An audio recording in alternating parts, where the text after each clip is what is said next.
This is Nina Lockwood. Welcome to Get Your Happy Back. Stories and insights that will inspire you to find new sources of happiness in your own life. Hello and welcome to Get Your Happy Back. And today we have another very special guest. It's Natalia Garcia. Hello and welcome, Natalia. Hi, Nina. Pleasure to be here. Thank you so much. Oh, my pleasure. So today is going to be another somewhat different kind of conversation about happiness and what happiness means. And I'm going to tell you more about who Natalia is, but leave it mostly to her to describe. She has a really extensive, amazing background. She's a registered dietitian, nutritionist, functional nutrition practitioner. She's a mindfulness-based eating awareness certified instructor, and she's a certified sports nutritionist. There's probably more, right? I think you covered the most important ones. Okay. And her clients have such a broad range, whether they were patients or athletes or physicians or colleagues. She's been in the corporate sector, in the clinical and private settings. She has had I think it's 10 episodes in a functional nutrition and wellness lifestyle program that's on YouTube. So tell us what's on your mind these days and a little bit about your backstory and what's different for you now. Thank you. Thank you for the lovely introduction. And, I think the backstory speaks a lot about where we are in this moment. Um, because most people when they see a dietitian or if they work with someone who talks about health and they look in pretty good shape, and I've been an athlete all my life and I've been very healthy, and therefore the meat suit looks a certain way. And I always tell my clients and the world my story so that they know that we all have our struggles. So what got me into the field um, was really struggling with that super taxing eating disorder when I was 14 years old. Isn't that when we all want to fit in Absolutely. with the cool girls and the cool kids? Right. So, because of my, I guess I would call it chubby appearance, that just wasn't happening for me. So I was kind of unhappy. And that just reflects, just maybe the level of maturity of a 14-year-old, and awareness. So long story short, I went to a German school in Mexico City. I am from Mexico. And it was kind of a tradition that your parents would send you to Germany because I went to a German school, and then they would get a kit bag. It was an exchange. And it was for a full year. You didn't get back home until the end of the year. And it was my turn. But guess what, Nina? Guess what happened to every single kid that went when we were between 14 and 16 years old to Germany and came back with their weight? What do you think happened? I'm afraid to ask, but tell me. Everybody came back with at least anything from 15 to maybe 20 pounds overweight, or 10 to 20 pounds overweight. Wow. And what was So, that from? Was that lack of exercise or just a different eating style? I mean, I think just like now, right? Like it just depends on everybody but I mean, like almost like everyone who went, it was just lack of exercise because it's cold, really, really cold, and really, really dark. So kind of difficult. And then, when you're a teenage, that just exercise maybe is not something you prioritize unless you're an athlete or somebody who's been exercised their whole lives. But I think the food, like the bread, the butter, the cheese, the chocolate in Germany, like that's some of the best, highest quality chocolate. So I think it was just like a combination of everything. But I told myself I'm not gonna be even chubbier than I'm already am. So pretty much what happened, long story short, the weather had a lot to do with it, and that's why I'm blessed to live in Florida. And I developed depression, unfortunately, which led me to develop an eating disorder, anorexia pretty much, but it was because of the state of depression. And I was going to school, it was dark. I was getting out of school, it was dark. And my only way to get my happy, guess what it was?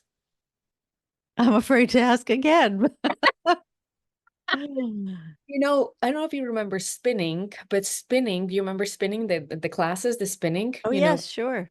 So that was invented in Europe, and I was kind of in Germany where spinning was, so like my hobby, because I was so sad, was getting into the spinning room and having like trance music and just like, everybody go, yay. And I would do 2 or 3 classes, like just because I just loved it. I've always been an athlete and it just made me happy, you know?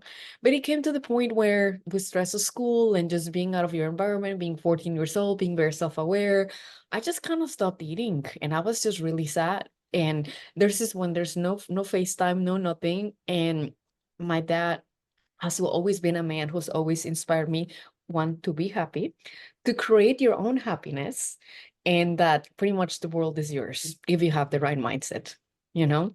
So he said, honey, you can do it. And I'm like, Dad, I'm at a point where I'm crying because the flight goes by. So something's really off. I'm your daughter and I'm the athlete and the go-getter and do that, but something is just not right. He's like, all right, honey, let's get you a break so that you can recharge your batteries, come to Mexico in December for Christmas, and then you'll go back. So guess what happened when I arrived to Mexico City? Well, I'm sure he was glad to see you, but I bet he was shocked. Yes, I went from 154 pounds or so back in August of 1999 to about 83 pounds in December of that same year. Oh, my word.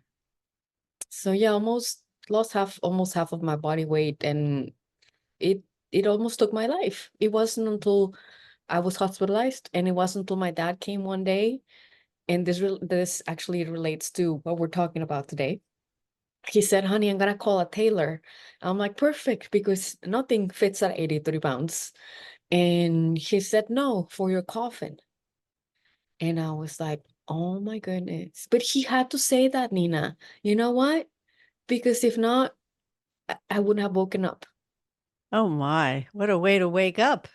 He tried everything, but it was choose to live, which is loving yourself, right? Or choose to die and continue to be unhappy, in the body, in the mind, in the heart, wherever it may be, because I was unhappy in the body, in the mind, and in the heart. So So, what did you do? What was your turnaround like?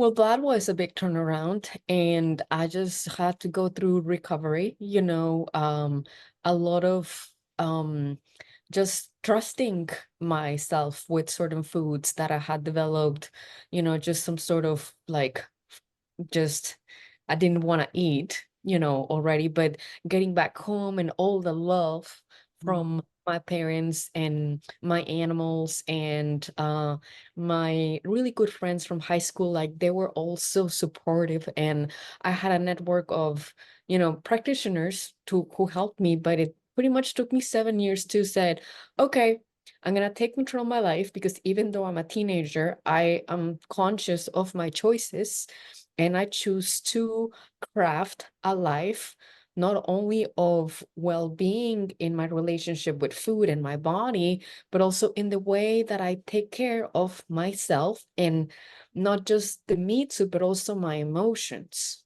and the heart and my thoughts. That is so important and so amazing that you did that. You took the proverbial bull by the horns and said, "Okay." And whether it was the shock of your father mentioning a coffin of all things, but that you were something in you rose to the occasion and said, "No, I want to live." That's amazing. And it was a 7-year journey. It was, and then it was to the point where, you have to decide what you want to do to go to school. What do you want to do in this um identity world? Yeah. And I just said, I don't want people to go through what I've been through, both emotionally, physically, and mentally. And that's why I decided to go to study nutrition. And that helped me a lot to understand human behavior, like how our thoughts impact our mind, and then functional medicine and becoming board certified in that. Really, really, you are to help people at a multidimensional levels, not just the physical. We get into the mind, the body, and the soul. And just recently, just it's been resonating with a lot of people about, I tell them, I am a dietitian, I am not a magician, you know? I say- A And good I line. yeah, and I always tell them, like the one ingredient that must exist, and if it doesn't exist, we need to cultivate, is that you love yourself with the food that loves you back, and also that you love yourself enough to commit to habits of well-being, whether those habits are waking up and counting your blessings, whether it is, if there's a negative thought about how you look at yourself in the mirror, just acknowledging the beauty of who you are, because you're a beautiful human being. And I just feel that most people who I deal with, because a lot of people come to me because of different conditions, weight, autoimmune disease, digestive issues, thyroid issues, um, pain, fatigue, you name it. I think there's that maybe sometimes, how do we say it, Nina? Lack of mm, mm, seeing the beauty in the day-to-day lives, and I think we all are being called to seeing the beauty of the world that we live in. We can choose to live in a friendly universe or an unfriendly universe. That's always my statement. Hmm. That's so true. Can you talk a little bit about what you mean by self-love? Because a lot of people use that phrase, but in terms of helping people get healthy, what does that mean? What does self-love mean to you? Loving your body, loving life, all of the above?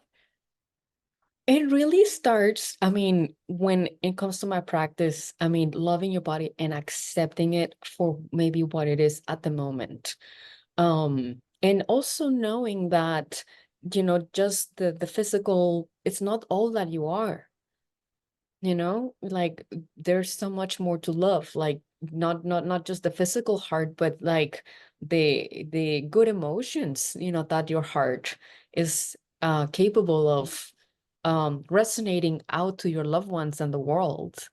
And it's also loving life, the gifts in life. If there's something that I do every day that helped me a lot to recover, is to really acknowledge and really say statements that really resonate with me, like I feel at ease, or I'd feel joy, and this makes me feel ease and joy and love. And it's counting your blessings is so important to put ourselves in a state of gratitude, because when we're in a state of a gratitude, that we have a body and fingers to touch, to hold a hand, um, teeth to chew. And I say this because as a dietitian and consultant in private practice, I remember working at a nursing home, and that was one of my first contracts.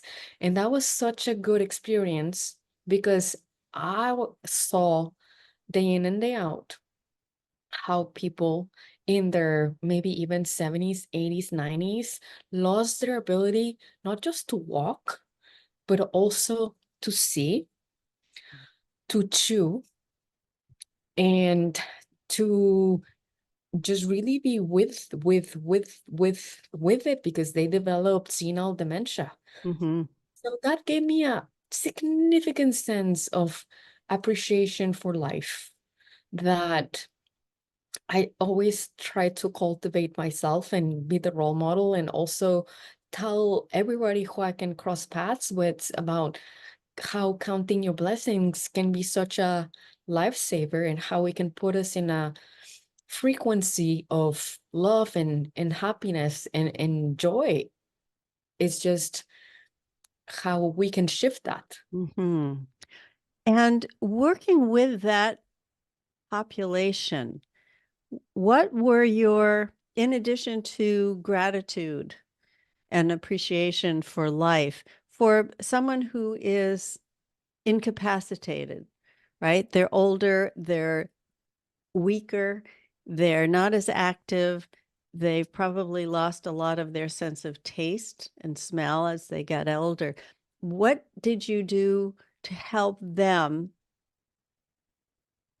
rally, so to speak, to really be able to wake up to what was possible for them? Because they were already starting from a limited capacity. So, what kinds of things did you do with them that were able to make them a little more aware, a little more alive, a little able more to enjoy life? You know, you're making me just I have flashes about this experiences. I remember that people would just light up if they saw my smile. And Mm, that's why I tell you, a smile just can mean more than 1,000 words. So always offering a smile was something that I saw in their eyes mm, spark up that light again that maybe had been lost because of the state of incapacitation of where they were. And then just sitting down and sometimes just touching their hand, mm. and then having that human to human connection, no matter the age, no matter the state of health, and just connecting to that person's heart and just checking in and just, how can I help you today? How are you feeling today? How can I support you? And I feel that just feeling cared for and being touched, and seeing a smile that maybe vibrates something that is maybe not tangible, but that for them they could maybe see it and maybe sense it. I don't know. Really made the day, or at least that moment, shift, for even just for the moment that I was able to visit with them. That is so important. I'm sure you've heard or read or experienced the fact that there is a lot of conversation now about the fact that there is people are lonely and people are isolated and people lack uh, the opportunity to be touched in a healthy, loving way. And that's almost an epidemic because especially after the pandemic, it was like, don't touch another human being, don't get too close, don't let them cough on you, and Right. now there's still a residue of that, that people are still recovering from that, but especially in an institution where people are already physically compromised, to have that human connection that includes a loving touch is so powerful.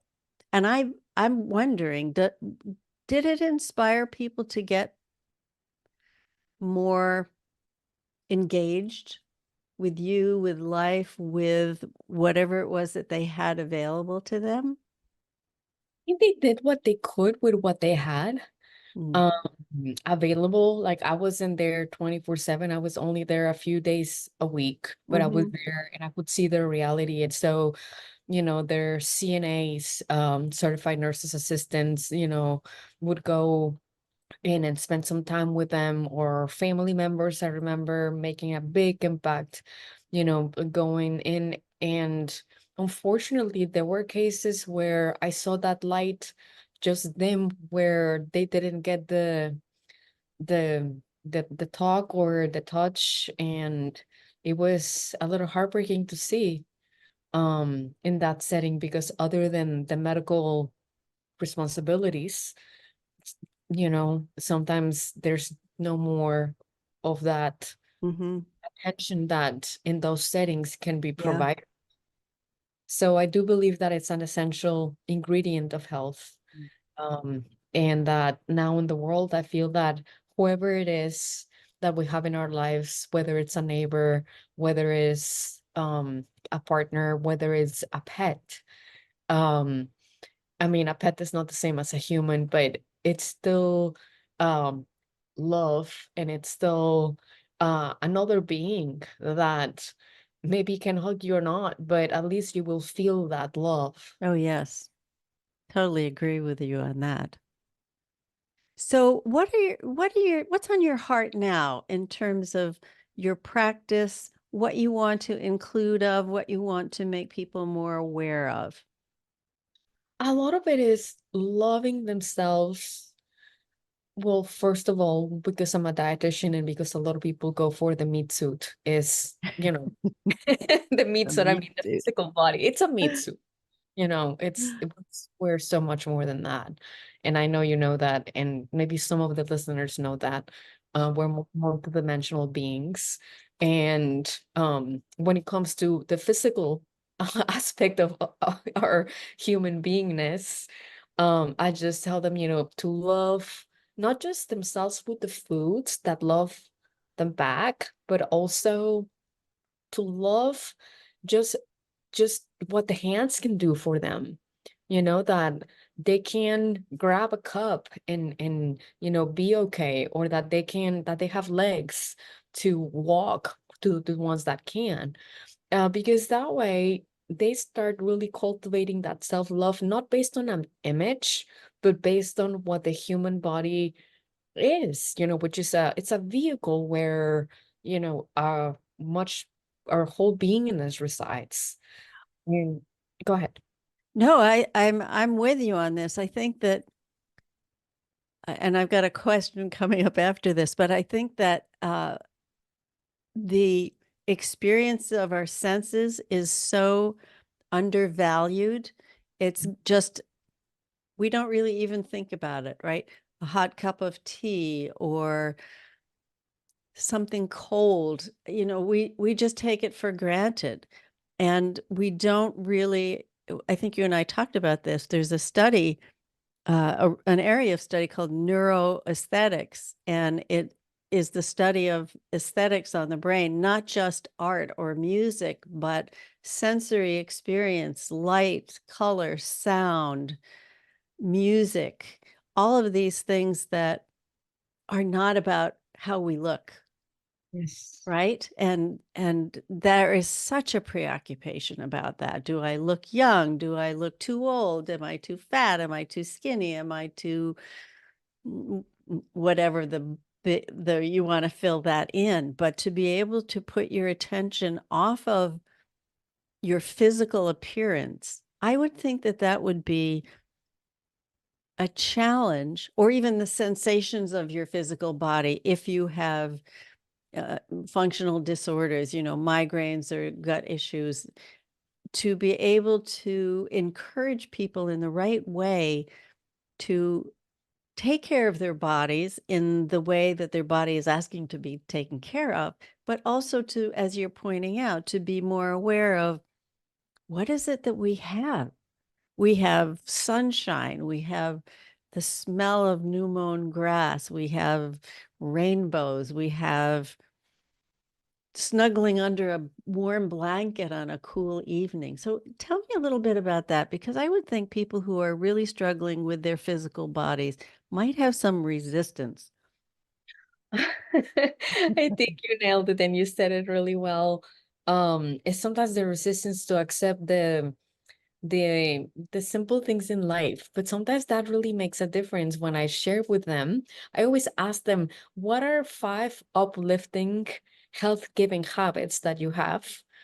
And I always focus on the positive, and I try to build up on that. So when we go through that list, I ask them, well, what would bring you more joy?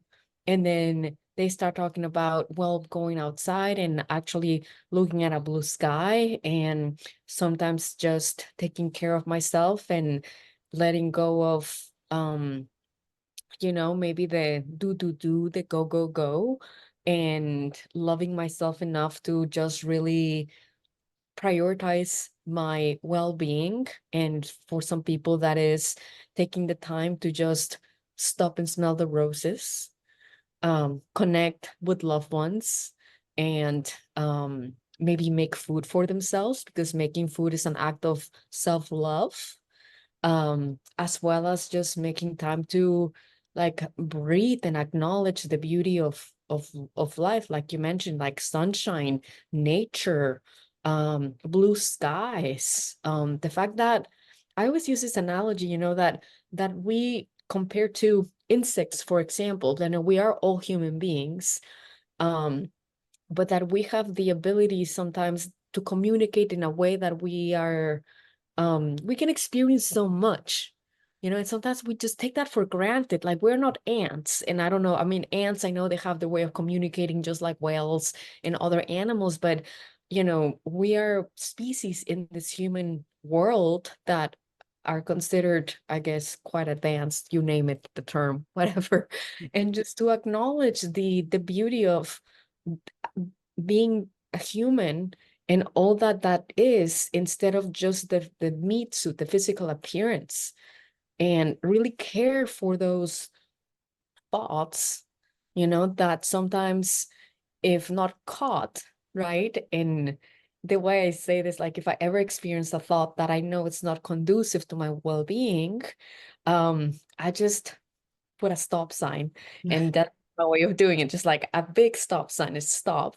And then I said, like, I choose to feel ease, peace, love. And then really then write down how that feels for me. And that puts me and has helped many other people to put themselves in a place of gratitude, and also just more love for not just themselves, but for everybody who they can interact with, or even at a more at a greater scale, of humanity.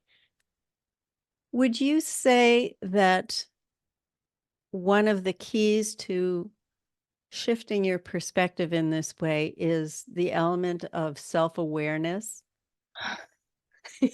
Yes, I think a lot of what I just said may not resonate to people who are not maybe um aware of all the beauty in life. And yes, self-awareness, that's, I am more certified in what you say, living, mindful eating, and being and living aware, because without awareness it's kind of tough to shift gears. So listening to what your body's telling you after you eat a certain food is huge. With a lot of my clients, I have them keep a food and symptoms journal where they can track their stool, their symptoms, their emotions, their anything, but also to track a lot of their emotions and how food makes them feel, and also just overall throughout the day to develop that self-awareness about what is triggering to eat a certain way or to act a certain way. And sometimes we will review the journal and say, like, oh, this day I was able to take myself for a walk, and I ate this, and I had a pretty good sleep, and my mood was pretty stable. So it's very tangible. And to bring self-awareness sometimes is just talking about self-awareness, and also them realizing through themselves by the choices that they make. And that, I mean, I'll include myself on the boat too, like if I, you know, one of my favorite things to do is to meditate out in the ocean. I'm blessed to live very close to the ocean, and that is just very, when I look at the ocean, it's mesmerizing to me. Me too. So, it's just realizing how very little simple things, maybe not the ocean, it can just be a pet, it can be a picture that inspires you or that really touches you deeply, or a song, a melody, like you were saying, like music, like anything that really touches your heart deeply, and it can shift the vibration of your heart into a more positive. I feel that it's so important, and it just requires us to get out of our heads, drop into our hearts, and take a breath, find our light and shine our light, because at the end of the day, we are all lights. Oh, I love that. I love that. What have you seen has been the biggest obstacle for people to become more aware? Um, being in the head. Yeah, monkey mind. Yeah, monkey mind, worrying, thinking about the future, being stuck in the past. I think that's just so important. And when I work with all my clients, it's like the whole person is not just eat this, not that. I mean, some people decide to work at that level, but I tell them we can do all these things. And I think it's just really getting out of our heads and acknowledging, again, thoughts that are conducive to well-being or not. Mhm. And another one would be really just um journaling. I think that is so, it can be a practice that is helpful or not. Sometimes what helps me and what I share with a lot of people is to read books that have, and you do this very lovely, and I love, love, love, love following you on Facebook, but there's always like something uplifting to read or something uplifting to listen. I feel that's huge. Um, to develop that life is good. Life is good even if I don't have it so good right now, and maybe if I had it better 10 years ago when I was 10 years younger. It's that doesn't change maybe who you really are at your core. Yeah. Does that make sense? It makes absolute sense. I think that what you're saying is so profound because we do have that tendency, whether it's because our brains are hardwired for fear and danger so that we're always on the alert at some level about that or that we have what they call a negativity bias, that have been characteristic of evolution for human beings. And then the state of the world today, which is pretty wild and crazy. And to be able to make that choice. So when I'm hearing you say self-awareness and choice are really important additions to the food you put in your body. It's not just the food, it's the thoughts, it's the feelings that you entertain or don't entertain. The situations as well, when I talk about self-awareness and relationship with food and triggers, it's like, okay, like out of the emotional situational thoughts, like, and I have a list of emotions, and they Mhm. say, okay, this makes me want to eat, and they'll start grow like bored or anxious or depressed or procrastination or stress, or sometimes it's a thought, oh, I deserve it, or it'll be you know, I need this. I need this ice cream right now. right, or I need a break, Yeah. and there's no wrong or right. I really try to stay out of polarity because that polarity is not conducive to well-being overall. It's mostly the awareness, and I always tell them, observe yourself and how you act and how you respond to food and your actions, as if you were a spider that is hanging on the wall and is looking at yourself, and you are the spider. You're not judging your behavior, you're just being the observer Mm. of maybe how much soda you drink, um of how much coffee you have, or Sugar. alcohol, and the why, like, oh, if we don't get to the why, to the bottom of line, which in functional medicine I would call the root cause, Mm. then we will keep band-aiding, and that's why when people come to me and tell me I want a meal plan, I'm like, that's great, but that's only going to get you so far, and we can get this far if we look at your whole beingness. Yeah. But it is a lot of non-judgmental perspective, really just removing any judgment and just becoming aware of what are triggers of certain thoughts, certain emotions, and then thinking, How can I respond differently to if I'm feeling bored or if I'm feeling stressed and I stress it, or if I have any certain feeling that I know is making me grab for something that I know it's not what I need. I always ask them, you know, we all have maybe certain needs, right? And sometimes strong emotions can be certain needs not being met, maybe, like physical touch. But sometimes the self-awareness of that is not there. And then just tell them to acknowledge the need that maybe people need to be recharged. Maybe they need distraction. Maybe they need to connect. Maybe they need love. Maybe they need a break.